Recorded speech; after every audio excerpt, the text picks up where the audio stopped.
debate the motion, this House believes that Israel is a destabilising force. On the proposition side tonight, opening the case for the opposition, we have Dr Ruvi Ziegler, who is an Associate Professor in International Refugee Law at the School of Law at the University of Reading.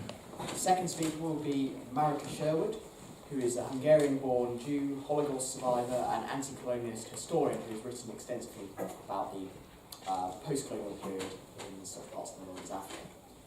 Speaking third for the proposition side, we have Richard Cooper, who is a representative from Jews for Justice for Palestinians and has campaigned long on the subject of this motion.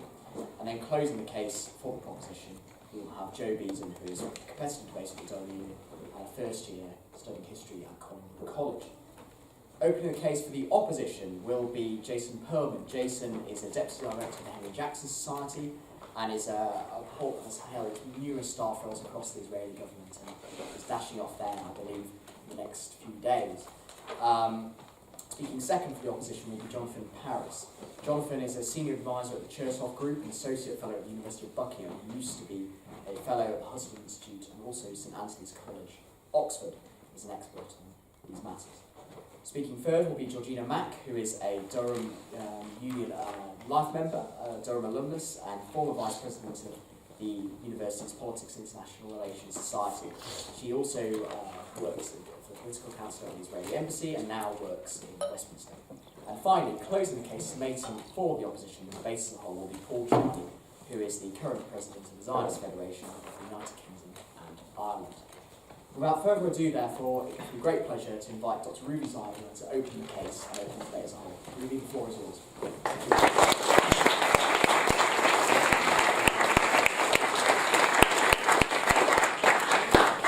Thank you very much, Mr. President.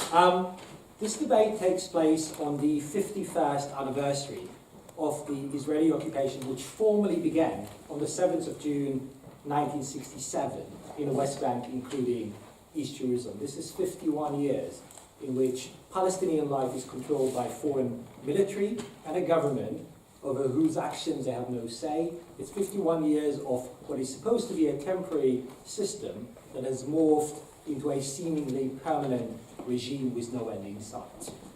What I shall argue today is that in its policies and actions, the State of Israel has been destabilizing the international rules-based legal order, and that under its current government, it does so unashamedly, often gleefully.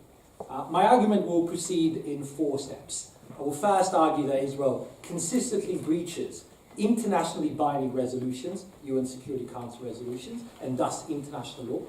I will say that Israel refuses to cooperate and indeed seeks to undermine international institutions, such as the International Criminal Court. Sadly, that Israel advances, indeed exports, rights-limiting interpretations of international humanitarian and human rights law, and thus fulfills its treaty obligations in bad faith. And fourthly, that Israel's actions indeed trigger destabilizing measures taken by other states, such as the United States, and indeed emboldens illiberal regimes such as Hungary, Myanmar, and others. Before I get to my substantive, 2 preliminary notes, and they are noted as a lawyer.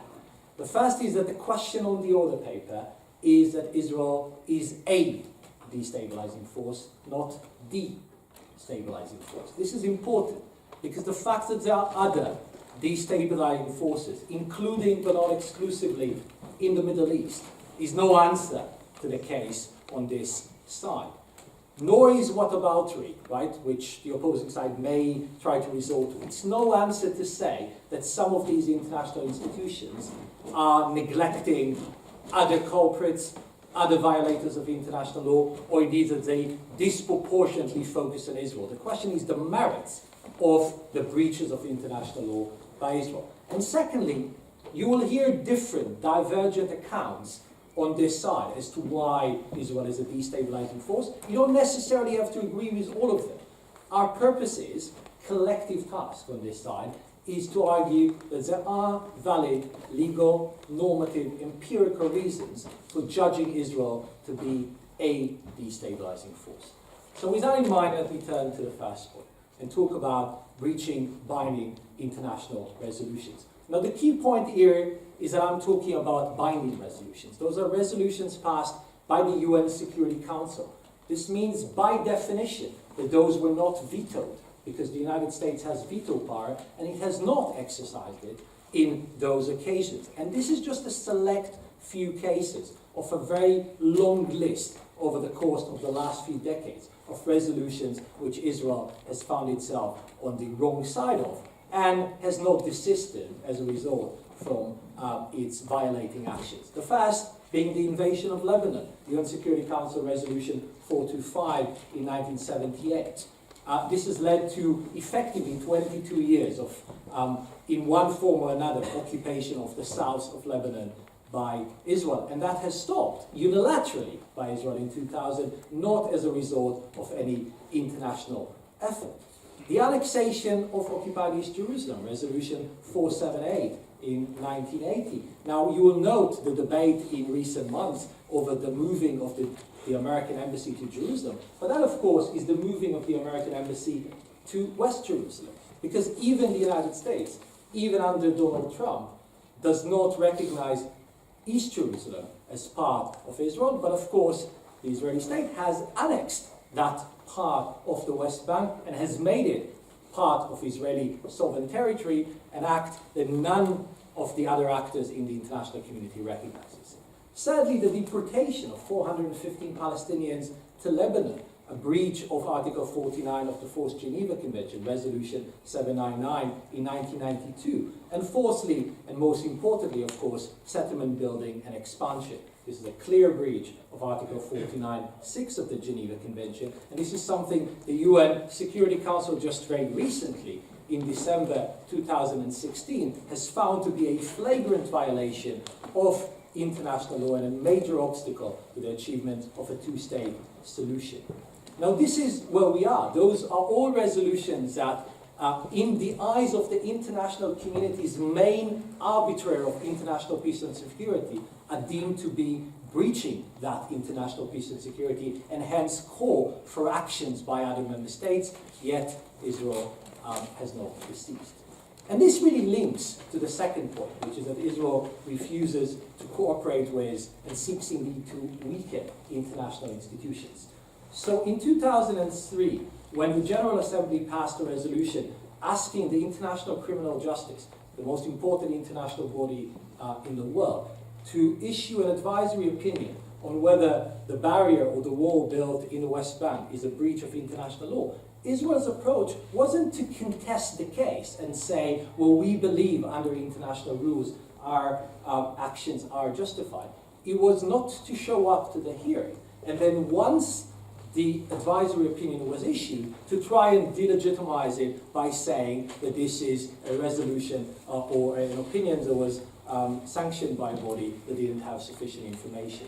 And very similarly, there is a continuous denial of entry to various UN rapporteurs in various capacities to try and investigate potential human rights violations. So this started with the Goldstone report, right, the Goldstone Mission of Inquiry in 2009, that has then led to a report that Israel criticized for being unbalanced after not allowing Richard Goldstone, a South African judge, to come and investigate. It continues with special rapporteurs on the situation of human rights in the Palestinian territories, of the Office for the High Commissioner of Human Rights, rapporteurs Richard Falk and now Michael Link. And finally, it goes to the International Criminal Court, where Israel not only is not a member, and of course is protected by a US veto from having any resolution of the Security Council to investigate cases concerning its operation, but now, when Palestine has joined the International Criminal Court, leading to an investigation proceeding started, or preliminary inquiry, by the current prosecutor, Bensouda, Israel has labeled this lawfare and diplomatic terror. This is terminology that I think is particularly unhelpful for international institutions. Then sadly, I want to suggest that Israel advances rights-limiting interpretations of international humanitarian and human rights law. So this starts with an approach which is singling out Israel from all other countries, which says that when you occupy territory, your human rights law obligations do not apply to occupied territory. So only the laws of armed conflict apply. That, of course, deprives people in occupied territories of a host of rights. Even the United States dissociates itself from that approach.